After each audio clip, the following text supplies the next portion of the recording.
We'll give it a try anyway. Okay, so start again. So we're going to start now the study of the Key to Theosophy. Anyone who's listening? Page 10. Page 10. If you've got a copy, you look at page 10. Right. What is your explanation of ecstasy? Real ecstasy was defined by Plotinus as the liberation of the mind from its finite consciousness, becoming one and identified with the infinite. This is the highest condition, says Professor Wilder, but not one of permanent duration, and it is reached only by the very, very few. It is indeed identical with that state which is known in India as samadhi. The latter is practiced by the yogis, who facilitate it physically by the greatest abstinence in food and drink, and mentally by an incessant endeavour to purify and elevate the mind. Meditation is silent and unuttered prayer, or as Plato expressed it, the ardent turning of the soul towards the divine, not to ask any particular good, as in the common meaning of prayer, but for good itself, for the universal supreme good, of which we are a part on earth, and out of the essence of which we have all emerged. Therefore, adds Plato, remain silent in the presence of the divine ones, till they remove the cloud from thy eyes, and enable thee to see by the light which issues from themselves, not what appears as good to thee, but what is intrinsically good. It's really good, that. Yeah. And there's a note at the bottom.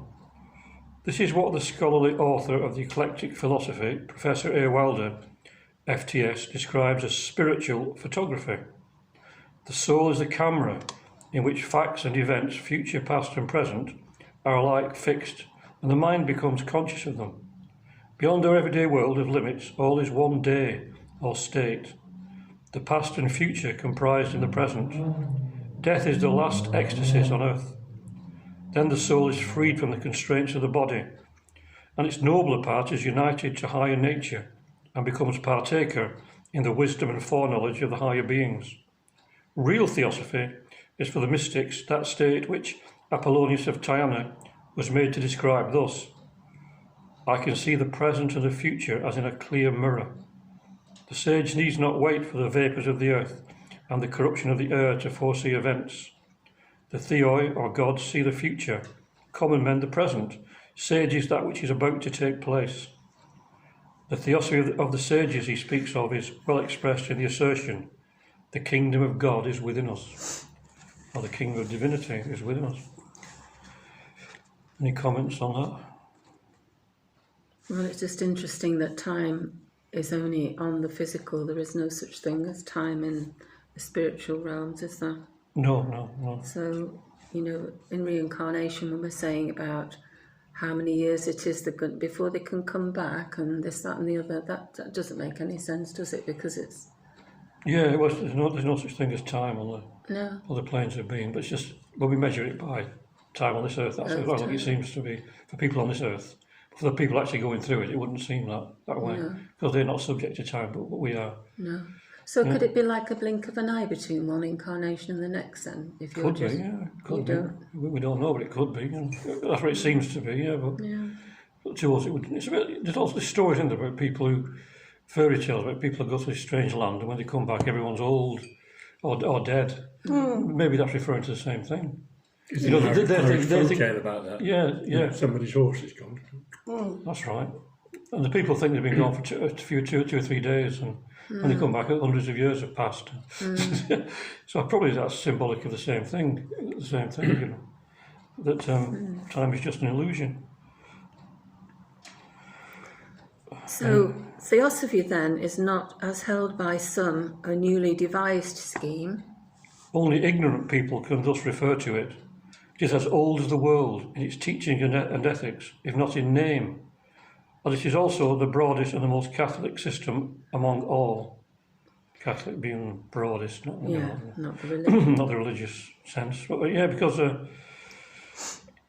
it's had different names in the past. Like in Buddhism, it's known as the Bodhidharma, and it's got a different name in Hinduism, the Vidya, Atma Vidya, or knowledge.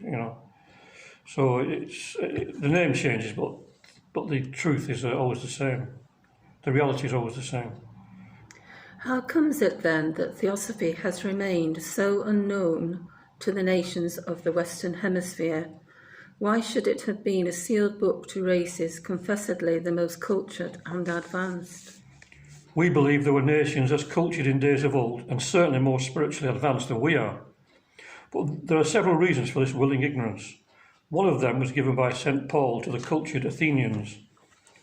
A loss for long centuries of real spiritual insight and even interest, owing to their too great devotion to things of sense and their long slavery to the dead letter of dogma and ritualism. But the strongest reason for it lies in the fact that real theosophy has ever been kept secret. You have brought forward proofs that such secrecy has existed, but what was the real cause for it? The causes for it were, firstly, the perversity of average human nature and its selfishness, always tending to the gratification of personal desires to the detriment of neighbours and next of kin. Such people could never be entrusted with divine secrets. Secondly, their unreliability to keep the sacred and divine knowledge from desecration. It is the latter that led to the perversion of the most sublime truths and symbols, and to the gradual transformation of things spiritual into anthropomorphized or anthropomorphic, concrete and gross imagery.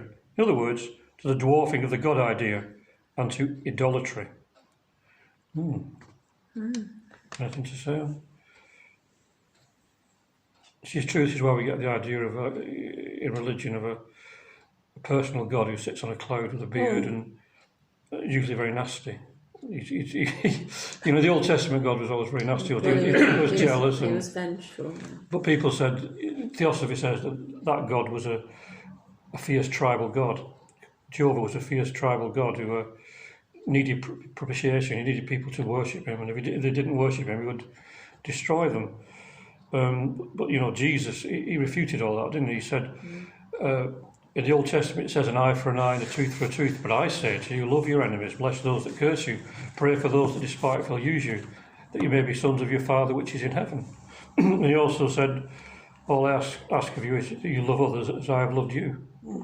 And if you someone slaps you on the right cheek, turn the other cheek, which seems a bit strange, but that's it means. One of the Unitarian ladies who goes to the Wormsley Church, she's got young children, so she goes once a month to a family service at the C of E. She wants to get them into the schools. And she was really put out last Sunday because they were talking about original sin, and she's thinking, it's just one of mine. And so she asked the vicar afterwards, and the vicar couldn't explain it to me. So she asked me. Yeah. So I said to her, well, the contest between Augustine and Pelagius in the first place, and then Pelagius lost and Augustine won. He got the original sin of Adam. But then they said, well, Jesus died for your sin, so there shouldn't be sin anymore. And of course, this lady said, how do you explain that? I said, well, you have to be a signed-up member to the church, have your sin forgiven. Oh, God. Of the Catholic Church. Oh, gosh. Yeah, that's it. It's you have to be born again into the Christian church. Yeah. Well, it's talking about the dead letter of dogma. Yeah. Isn't it? Yeah, the dead letter. And, the Bible's symbolic, as far as I'm concerned anyway. The temples are here. Yeah. So if people read it in a literal way, they're not going to find anything on it. Oh, no. It's the dead letter that kills. That's the expression, it's the dead letter that kills. And if you look at it, if it's something, the divinity within, it's a beautiful thing. It's non-personal, it's a living thing, it's something completely different than this God that has a human faults. He gets angry, he gets jealous. I mean, even holy people in the Buddhism are beyond all that. So why is God still getting jealous and angry? He must be, you get a good person,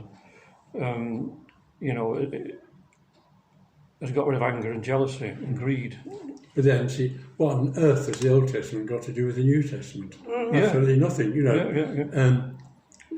It's called typology. They found the quotes in the Old Testament to justify making the Messiah in the New Testament. Yeah. But it's, he's a cultic god of a group of nations, really, basically. Yeah. No, not a universal one. That's it. Yeah. Well, that's it. That's exactly what it is. Yeah. I love the Old Testament. They're all thieves and brigands, aren't I know. they? Every single one of them. Yeah, he was. Or passing by on the other side. Or,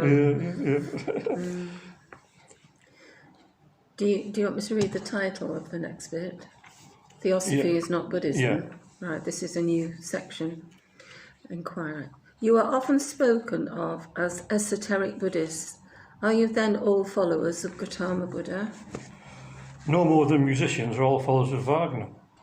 Some of us are Buddhists by religion, yet there are far more Hindus and Brahmins than Buddhists among us, and more Christian-born Europeans and Americans than converted Buddhists.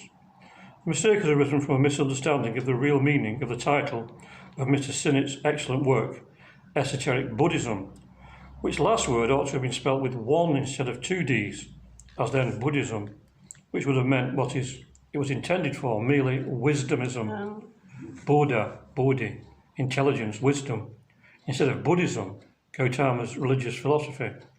Theosophy, as I already said, is the wisdom religion.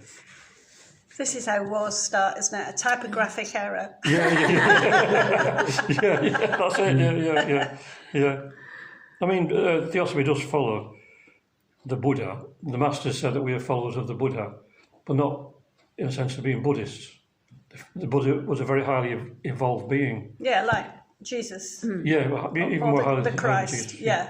Even higher than Jesus. Yeah, and some teachings say that hint that Jesus was a reincarnation of the Buddha, because he taught Buddhist teachings like love your enemies, and the Buddha said hatred does not overcome hatred. Hatred is only overcome by love. This is the eternal law. The teachings are very similar. What about Muhammad? I don't know about Muhammad.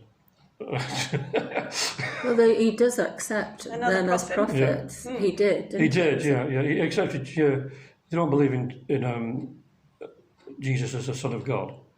No, but just as a prophet. As a prophet, yeah. I find it quite difficult. I mean, a lot of the things that are talked about in Theosophy are about levels and going from one level to another. And I think, in the same way that time is not relevant, that I don't think levels are relevant either. No. It's going within, really. It is. It's rather than going up, it's going within. This is what HPB always taught, you have to go beyond all concepts and ideas. Okay. And people don't grasp that. Well, I haven't till now. William Kingsley, one of the first people, said that people think that Theosophy is all about reincarnation and karma, but he says HPB was never so limited in our understanding of teaching about Theosophy. It's to go beyond all dogmas and all concepts to find a liar's self, which we'll talk in a voice. So, and he was a student of hers. He was a pupil of H.P. Blavatsky at the time, so he knew what she said personally rather than what's written in the books. Yeah, it's different. I've got a theory about that anyway. Have you? Yes. Simply because I see existence like the egg, because that's mentioned, isn't it? Yeah. We're like within the eggshell, and you get to a certain level where you hit the ceiling, but like for some it becomes opaque. You can see through it and see the truth and the wisdom on the other side. And in circumstances you actually go through it, and then you're into a bigger egg with totally different concepts and everything else. Oh. So you peck your way out. Well, yes. Peck your way out with words. Well, Theosophy talks about the egg at the beginning of time, the divine, which the universe has hatched. And I recently did an article on Hildegard of Bingen, and turned it into a talk on my YouTube channel. And the article was in Hermes Risen. I can recommend Hermes Risen. Debit Hermes Risen, it's called. It's online. What is it, a website? It's a magazine, but An it's online magazine, yeah. Oh, okay. Debbie Elliott, who I was telling you about, she's the editor. And also Tim Wyatt. Oh, yeah. Tim Wyatt writes He's been here, hasn't yeah, Tim Wyatt writes for it, and also Colin Boyce. Well, he's our next speaker, and he's always putting on Facebook the articles that are written in Hermes. Yeah, Colin Boyce does, Yeah, I'm not on as well. Facebook. So. And but if you want to go to Hermes Risen, if you want to type in Hermes, it'll give you hundreds of different things. It's a really good magazine. All right, yeah. I've done one called the Anatomy of Insanity. And I'm turning that into a talk as well. So anybody who's watching this, they can go on to Hermes. To Hermes Trismegistus. No, Hermes Risen. Okay. Not Hermes. But it is the same person. Yeah, okay. but it's called Hermes Risen. You have to do Hermes Risen. If you I found it. You put Hermes, there'll be hundreds of things that come on. No, I found it. That's the one, yeah. Right, what is the difference between Buddhism, the religion founded by the Prince of Kapila Vastu, and Buddhism, the wisdomism which you say is synonymous with Theosophy? Just the same difference as there is between the secret teachings of Christ, which are called the mysteries of the kingdom of heaven, and the later ritualism and dogmatic theology of the churches and sects. Buddha means the enlightened, by Bodha, or understanding, wisdom. This has passed root and branch into the esoteric teachings that Gautama imparted to his chosen arhats only. That was the inner teachings of the Buddha. At the time of HPB, not much had been translated of the Buddhist teachings, but now there are hundreds of books of the different scriptures, and so a lot of the esoteric stuff is out there now. But I read somewhere that all of the Buddha's teachings are esoteric. Depends how you read them. If you've got a very intellectual mind, you'll only see the intellectual version. But if you're a bit spiritually enlightened, you'll see behind the words. Well, won't that apply to everybody's teachings? Yeah, it's like the Bible as well. Definitely, yeah. And I think that's one of the things that Theosophy does. That's why Theosophy is so important. It teaches you to look beyond the written word in the Bible and the Hindu teachings, the Buddhist teachings, the Jain teachings, the pagan, everything. You can see, you learn to see beyond the dogma. And look what the dogma's done, like to Islam and Christianity. Millions of people have been murdered and tortured for what's supposed to be religions of peace and love. Yeah, which doesn't make sense to me, but there you are. You can't force somebody to believe a religion. If you torture somebody, they're going to say, yes, I accept it, but they won't do.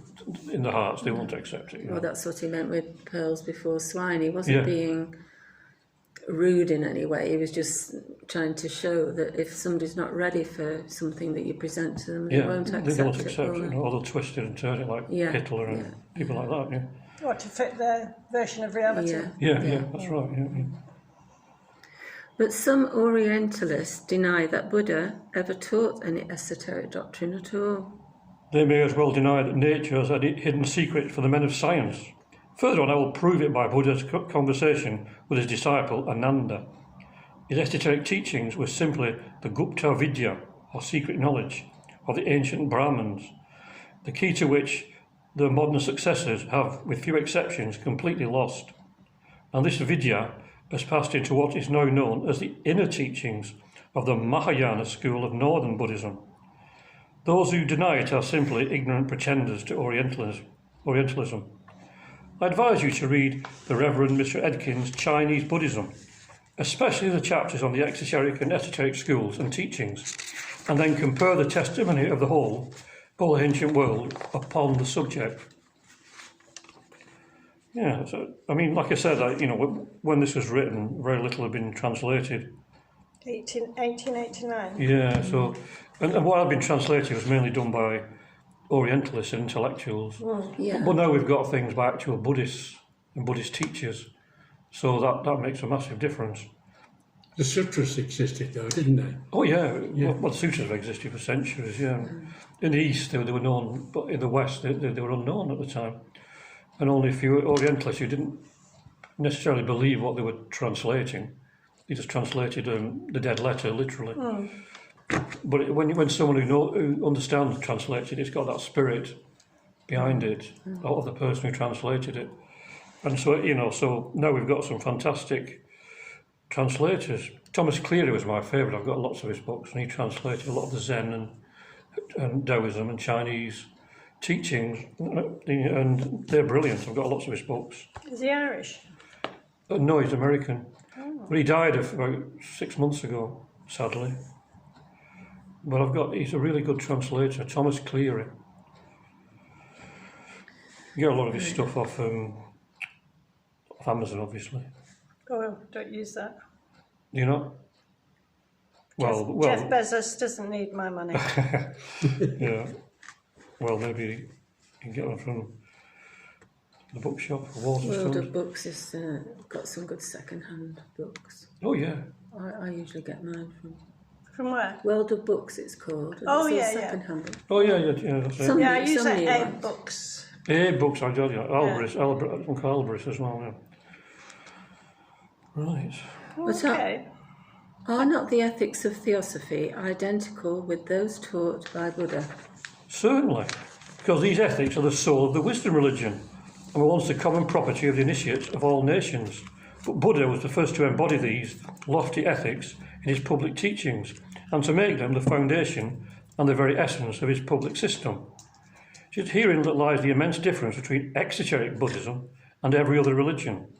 For while in other religions, ritualism and dogma hold the first and most important place, in Buddhism, it is the ethics which have always been the most insisted upon.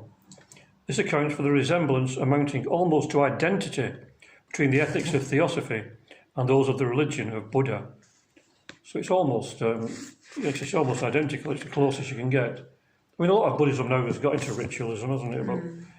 But I think anything man-made turns to ritual in the end. I always think she's talking more about the Zen. It's interesting. It's beyond ritual. Because the Theravada Buddhism is very much a personal thing. It is. But the Mahayana, they introduce the sort of deity of like the risen Buddha, don't they? Yeah, yeah. And it almost like people need someone to worship. They can't manage just an internal. Yeah, but the difference with the Theravada and why she mentions the Mahayana is because the Mahayana was brought the first to bring the concept of helping humanity, compassion, whereas the Theravada was more personal. It's this personal thing, and it died off. Yeah. And the Mahayana revised it and took it North India and China. Yeah, because I think this book, it's a really good book. I think it's the Dalai Lama was it, who said that herein lies, in the voice of herein lies the real Mahayana Buddhism. It's good. I think it was him, or it was Suzuki. This is a great book. Hugh Agnew always covets this book. It's a centenary edition. And it's got lots of articles and things as well about the voice of It's easier to read than my little one. Well, yeah, it is, and also the notes are on the other side of the page, so you don't have to keep going to the back. Yeah. Any more comments on? Can I have a look at the... Yeah, it's very difficult to get. Nobody can get hold of that book anymore. It's very rare. Probably costs about £100 if. There's Awesome Books is another one, isn't it? Awesome. Oh, awesome. Yeah. Awesome. AWE. AWE, Awesome Books. Awesome. I must have bought one from them sometime or other. Keep getting emails. Yeah. Carry on. Are there any great points of difference? One great distinction between Theosophy and exoteric Buddhism is that the latter, represented by the Southern Church, which is what you were talking about, Theravada, entirely denies A, the existence of any deity, and B, any conscious post-mortem life, or even any self-conscious surviving individuality in man. They always say there's no such thing as the self. Just nirvana. Yeah. Such at least is the teaching of the Siamese sect, now considered as the purest form of exoteric Buddhism. It is so if we refer only to Buddha's public teachings. The reason for such reticence on his part I will give further on.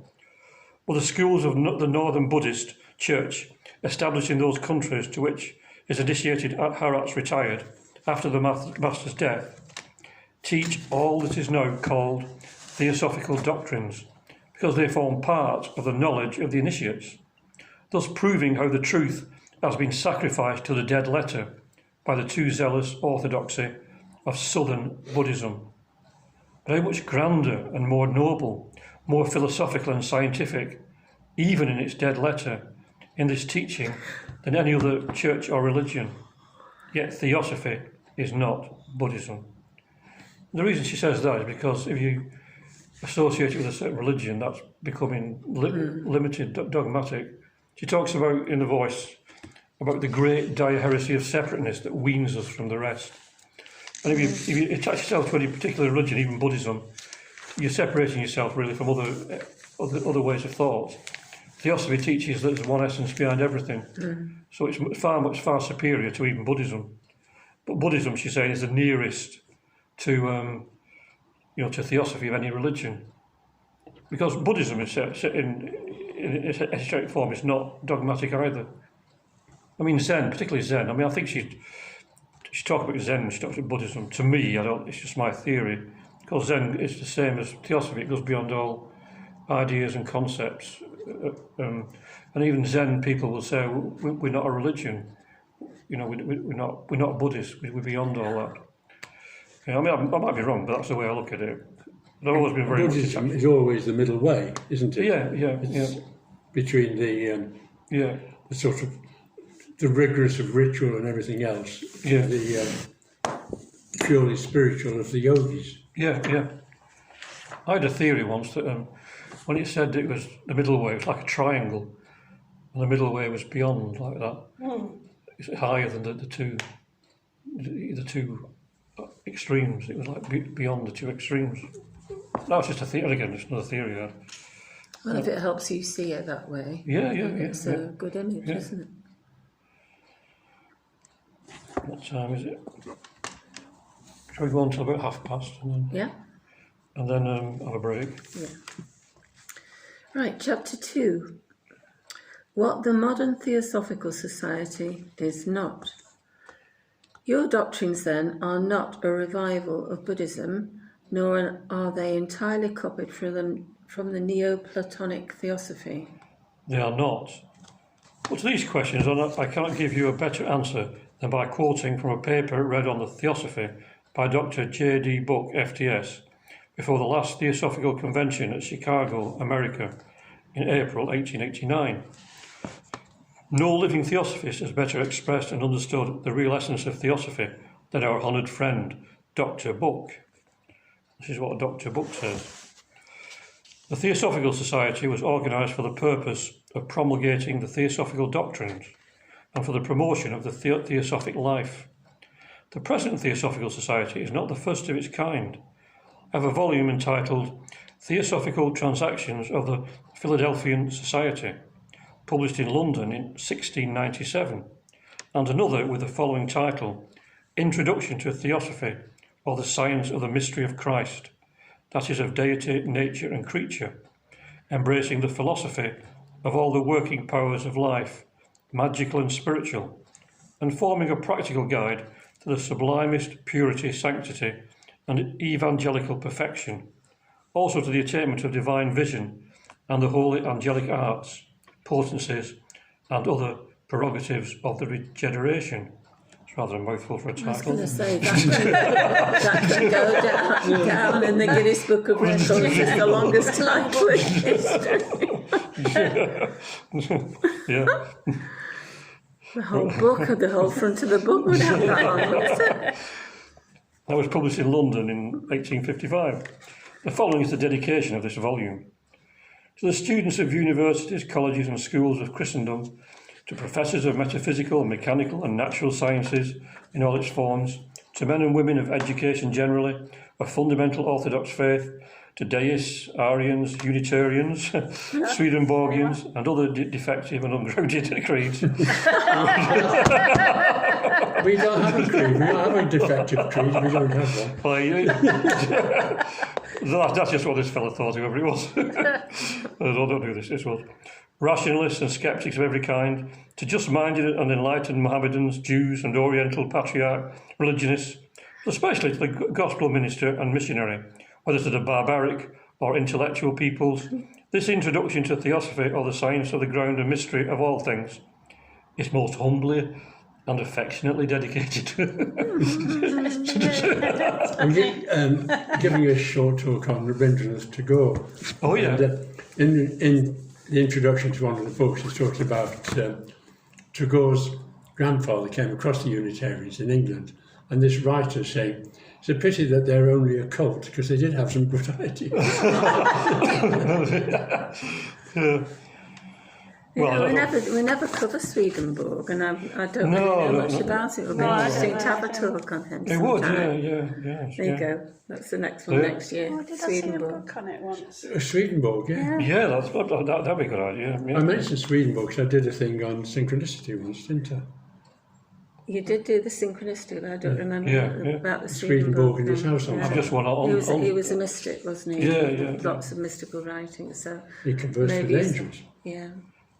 There's a church in Bolton, Swedenborg. Is there really? I never knew that. Yes.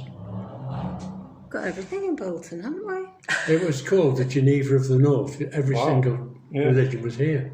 Yeah. I wonder why. Well, my dad used to call it the Athens of the North. I don't know why. Bolton Town Hall was quite nice, I suppose. Yeah. No, well, like the Pompeii of the North. After Both the Vesuvius. socialist clubs, Don't. Right, I'll carry on with this. I think we'll try and get to the end of this section. Well, it's quite long. I might just do it.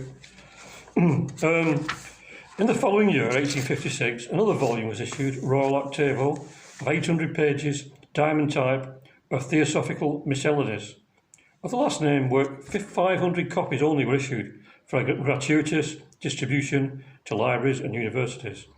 These earlier movements, of which there were many, originated within the church, with persons of great piety and earnestness, and of unblemished character. And all of these writings were in orthodox form, using the Christian expressions, and like the writings of the eminent churchman William Law, would only be distinguished by the ordinary reader for their great earnestness and piety.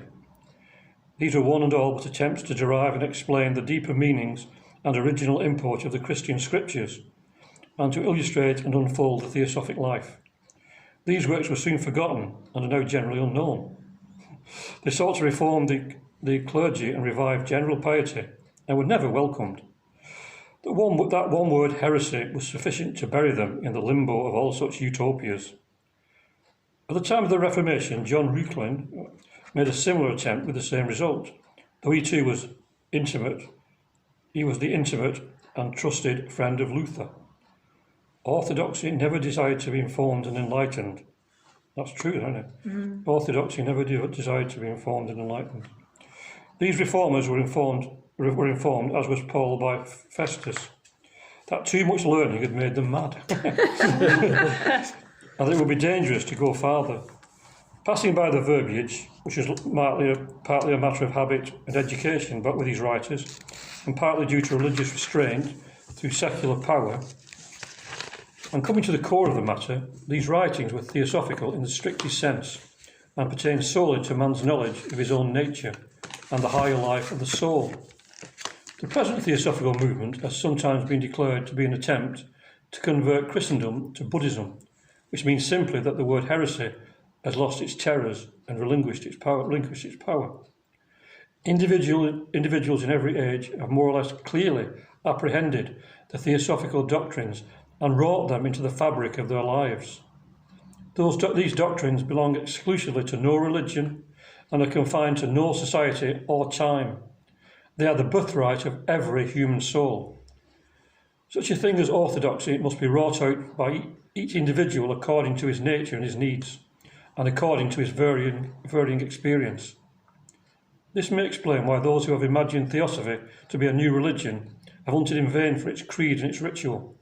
Its creed is loyalty to truth, and its ritual to honour every truth by use. How little this principle of universal brotherhood is understood by the masses of mankind, how seldom its transcendent importance is recognised, may be seen in the diversity of opinion and fictitious interpretations regarding the Theosophical Society. This society was organised on this one principle, the essential brotherhood of man, as herein briefly outlined and imperfectly set forth.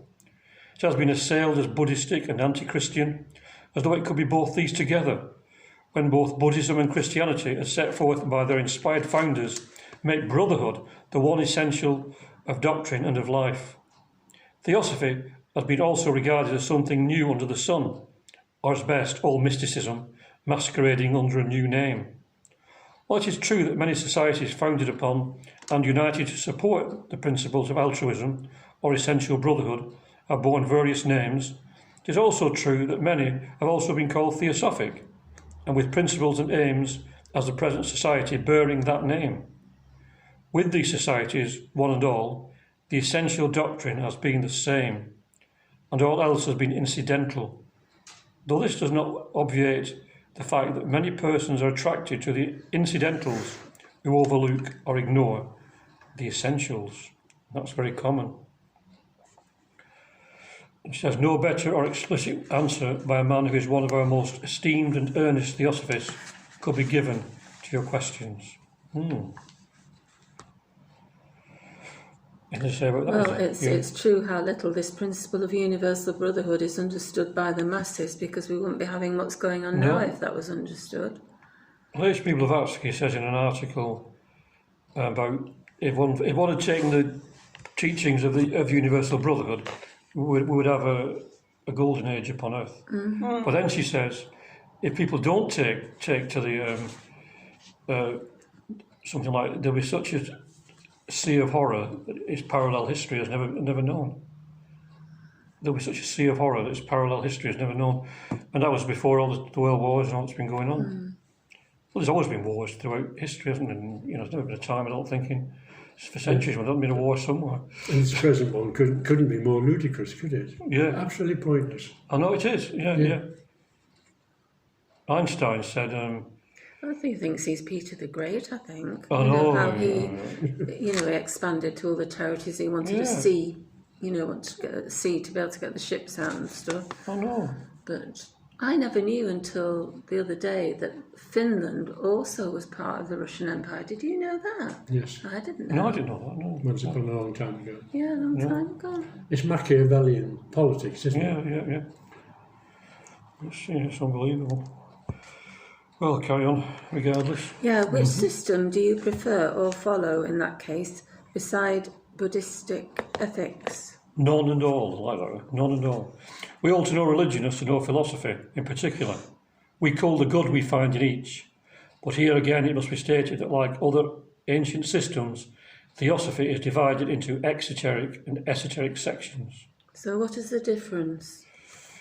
The members of the Theosophical Society at large are free to profess whatever religion or philosophy they like, or none if they so prefer, provided they are in sympathy with and ready to carry out one or more of the three objects of the association. The Society is a philanthropic and scientific body for the propagation of the idea of brotherhood on practical instead of theoretical lines. The fellows may be Christians or Muslims, Jews or Parsis, Buddhists or Brahmins, spiritualists or materialists. It does not matter. But every member must be either a philanthropist or a scholar, a searcher into Aryan and other literature, or a psychic student. In short, he has to help, if he can or she can, they always say, in the carrying out of at least one of the objects of the programme. Otherwise, he has no reason for becoming a fellow. Such are the majority of the exoteric society, composed of attached and unattached members. And she mentions this unattached member. An attached member means one who has joined some particular branch of the TS. An unattached one, who belongs to the society at large, has his diploma from the headquarters, Ajah Madras, but is connected with no branch or lodge. And she said these may or not become Theosophists de facto. Members they are by virtue of their having joined the society.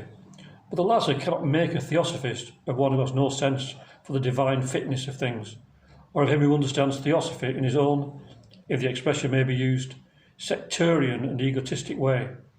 Handsome is, as handsome does, could be paraphrased in this case and may be made to run, Theosophist is, who Theosophy does. I like that. Yeah. So, people can join society, but that doesn't mean they become Theosophists. Yeah. A lot of people say, I'm a Theosophist. But they're not, because Theosophist is someone who lives a life, and someone who joins such society is just a member of the Theosophical Society, not a Theosophist. But on the practical side, they will believe in the brotherhood of everything, won't they? Oh, yeah. Well, yeah, that's the main thing. I mean, I think it says, elsewhere that that's the one main thing you have to accept: the brotherhood of the universal brotherhood of humanity, regardless of race, creed, sex, caste, or colour.